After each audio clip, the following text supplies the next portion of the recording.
لە زۆربەی کۆڕ و کۆبوونەوەکان بەشداری دەکات و لەسەر هەموو بابەتێک قسە دەکات.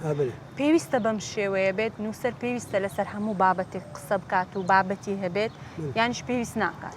باش بە حالی خۆم پێم باش نییە ئەوانەی پەر داوێن بۆ هەموو شتێک. ئەنی تۆ چیرۆک نووسی دەبێتە ڕۆژنامە نووسیش، شعریش دەنووسیتن، بەخشانیش دەنووسی، لە کۆرەکان قسەشی دەبیتن.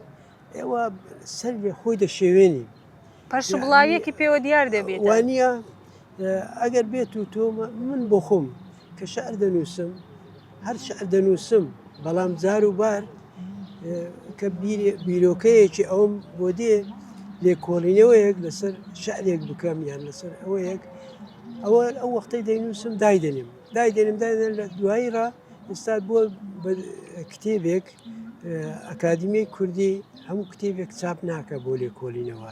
ئەو لێکۆڵینەوەی من لێم 300 لاپەڕەیە زۆر بە دڵیان بوو، چاپیان کرد وتیان لە زانکۆکانی سوودی لێوەردەگرن. ئەوە چ بوو؟ ڕەنگە بە 10 ساڵی تەواوم کردبیتم.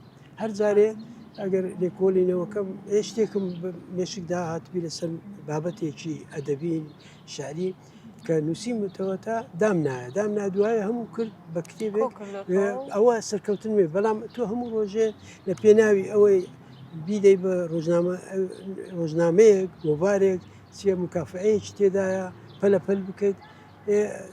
تو چ شتێک دەنووسیەوە لە لاوە شعر دەنووسێت لای پەلەپەل لەوەدا ئەوە ئەو تێکەڵبوونە شتێکی باش نییە.